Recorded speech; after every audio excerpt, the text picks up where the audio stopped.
आइए थोड़ी देर हास्य व्यंग का सिलसिला शुरू करते हैं। आप लोग बहुत हंस लिए। एक छोटी सी बात पहले आप लोगों को बता देता हूं, उसके बाद फिर आप लोग जैसा सुनना चाहिए। स्वागत भैया। महिलाओं को प्रणाम करता हूं, मातृशक्ति भारी संख्या में बैठी है। बहुत अच्छा काव्य पाठ मेरे अनुज प्रख्यात ने यहाँ पर किया। आप लोगों ने खूब उसको तालियां बजाई, खूब दाद दी। मोदी जी का जिक्र हुआ, बात कही गई कि अब की बार 400 पार, खूब बात कही गई, तरह तरह से चीजें चलती गई। मैं बस आपको 4 लाइन सुनाता हूं और आपको लगे कि इन 4 लाइनों में मैं आप लोगों तक पहुंच गया हूं, तो एक एक व्यक्ति का आशीर्वाद चाहिए, एक एक व्यक्ति का मन चाहिए। बस 4 लाइन ये आप सुन लेना और उसके बाद जैसा आप सुनना चाहें, एक बार बस आगे से पीछे तक जितने लोग सुनना चाहते हैं, बस उतने लोग एक बार मुझे ताली बजाकर बता दीजिए। दरअसल भाई साहब, मेरी पत्नी रोज मेरे पर्स से 100 रुपए चुराती थी। अभी 1 हफ्ते से 400 रुपए चुराने लगी है। तो मैंने पूछा ये तुमने क्यों कर लिया? तो बोली मोदी जी कह रहे हैं ना अब के बार 400 पार।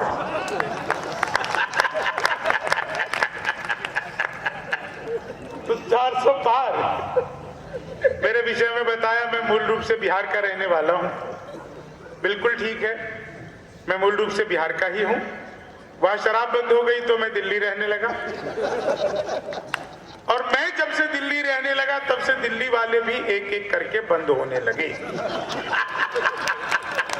कमाल की बात यह है कि वो भी शराब में ही बंद हो रहे हैं।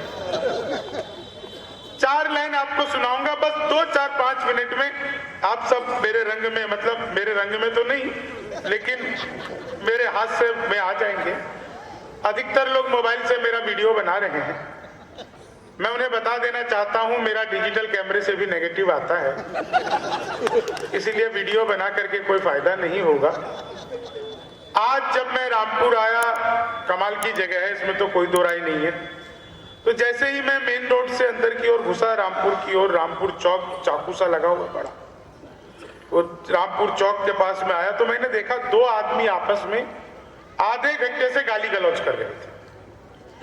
आधे घंटे से उनका गाली गलौज चल रहा था, जाम लग गया। उस जाम के चक्कर में इतना भयंकर ट्रैफिक जाम हो गया, मुझसे रहा नहीं गया। मैं गाड़ी से उतरा, मैंने उन्हें समझाया, तब मारपीट हुई। मेरे साथ वो पकड़कर बुरी तरह धुनने लगे। मैंने फिर समझाया तो अच्छी तरह धुना।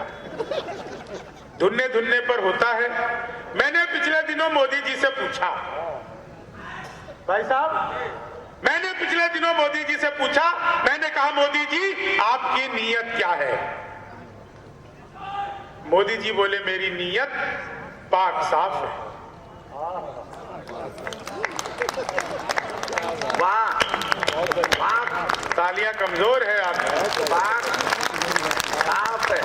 वाह वाह वाह वाह वाह वाह, जिंदाबाद भाई वाह। पिछले दिनों वो चीते भारत आए तो मैंने चीते से भी पूछा।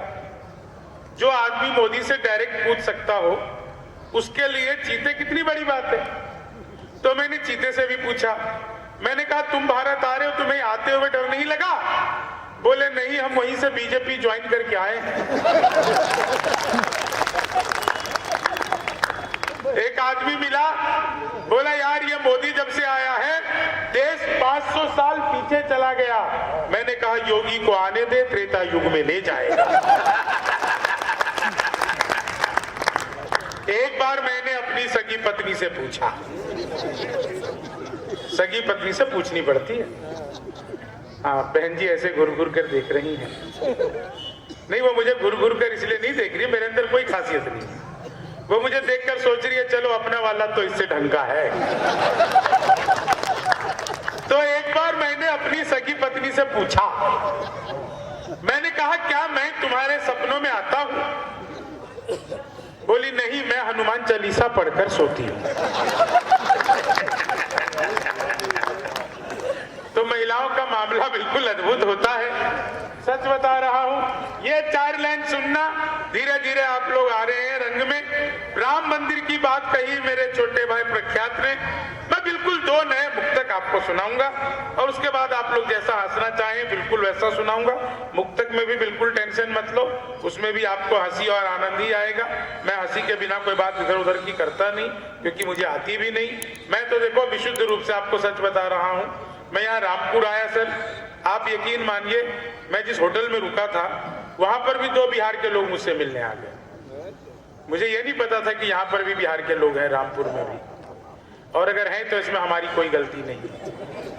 सारा कसूर रामपुर वालों आप लोगों का। बड़े बड़े पांडाल लगाते हो, कीर्तन मंडली बुलवाते हो, फिर भजन करवाते हो, राधे राधे जपो चले आएंगे बिहारी, राधे राधे जपो चले आएंगे बिहारी, राधे राधे जपो चले आएंगे बिहारी। अब कलयुग में वो बिहारी तो आ नहीं सकते, हमें ट्रेनों में ठुस ठुस कराना पड़ता है। मैं तो इलेक्ट्रॉनिक शॉप पर गया, मैंने जाकर पूछा है टीवी कितने का दे रहे हो? बोले हम बिहारियों को टीवी नहीं देते। मैंने कहा तुझे कैसे पता लगा? बोला निकल यहाँ से। अगले दिन मैं सूट बूट हैट नकली मूछे। मैंने कहा एक टीवी कितने का दे रहे हो? बोला तुझे कल भी मना किया था। अगले दिन मैं बुर्का और के चला गया। मैंने कहा भैया ये टीवी कितने का दे रहे हो? बोला भाई साहब आपको 2 दिन से मना कर रहा, हम बिहारियों को टीवी नहीं देते। मैंने कहा ठीक है मत दे, लेकिन ये बता तुझे पता कैसे लगता मैं बिहारी?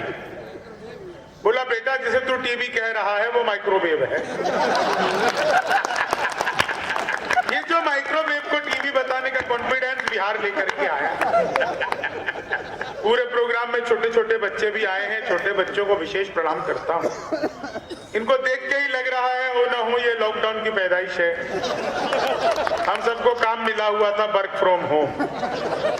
तो 4 लाइन ये सुनिएगा लटोरी लट जी, आप 4 लाइन सुनिएगा, आनंद आ जाएगा। लोग राम जी का तरह तरह से विरोध कर रहे थे, मैंने 4 लाइनें लिखी। यहीं से बात शुरू करता हूँ। लोग अलग अलग तरीके से विरोध कर रहे थे, मैंने क्या कहा कि इंसानियत का इनको सारा घोल पिला दो, इंसानियत का इनको सारा घोल पिला दो, एक बार में ही चाहे होल सोल पिला दो। जो लोग राम जी का है विरोध कर रहे, बतला के खीर उनको फेविकोल पिला दो, बतला के खीर उनको फेविकोल पिला दो, बतला के खीर। आइए बाबूजी आपका स्वागत है। कवि सम्मेलन थोड़ा जल्दी शुरू हो गया था, आप ही बिल्कुल सही समय पर आए। इतनी रात को कहां से आ रहे हैं? इस उम्र में आदमी जा भी कहा सकता है, लेकिन फिर भी आप आए, आपका स्वागत है।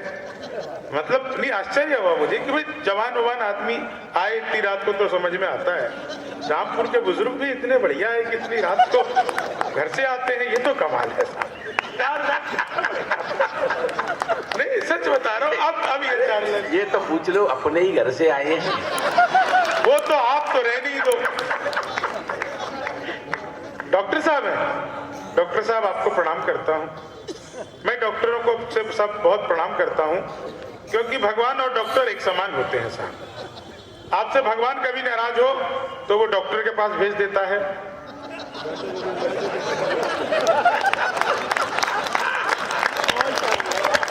धन्यवाद, समझदार तो हो यार आप लोग, इतने समझदार हो। आज सच बता रहा हूँ, हम इस होटल के बाहर निकले, क्या सामने शानदार स्टॉल्स लगी हुई है, मोदी जी के नाम पे तरह तरह के स्टॉल्स लगे हुए हैं, प्रधानमंत्री योजना के ये फल बिक रहे हैं, लोग खरीद रहे हैं। उधर कोने में एक चाय वाला चाय बेच रहा था। सूर्य प्रकाश जी, मैंने चाय वाला से कहा 1 कप चाय दे। मैं ये सब जगह सुनाता नहीं हूँ, लेकिन आप लोगों ने व्यंग पकड़ लिया इसलिए सुना रहा हूँ। मैंने कहा 1 कप चाय दे, उसने मुझे चाय दिया। मैंने चाय जैसे पीना शुरू किया, एक कुत्ता आ गया। कुत्ता जैसे ही आया, मेरे भीतर दया जगी। मैंने चाय वाले से कहा 1 बिस्कुट का पैकेट दे। उसने मुझे बिस्कुट का पैकेट दिया। मैंने बिस्किट के पैकेट को खोला, उसमें से 1 बिस्कुट निकाला और कुत्ते की तरफ फेंका। कुत्ते ने तुरंत ही लपका और और लपकते ही अलट पलट अलट पलट अलट पलट अलट पलट 1 मिनट में 12 बार पलटी मारी। मैं गिन रहा था, 1 मिनट में 12 बार, नीतीश कुमार से भी ज्यादा। बता रहा हूं 12 बार पलटी मारी। मैं घबरा गया, मैंने तुरंत ही चाय वाले की गर्दन पकड़ ली। मैंने कहा क्या मिला दिया था तूने बिस्कुट में? ये तो अच्छा हुआ मैंने पहले नहीं खाया, नहीं तो मैं भी ऐसी पलटी मार रहा होता। तो डॉक्टर साहब, वो चाय वाला बोला बाबूजी मुझे मत डांटिए, बिस्कुट पतंजलि का है, जिसे खाते ही कुत्ता अनुलोम विलोम कपाल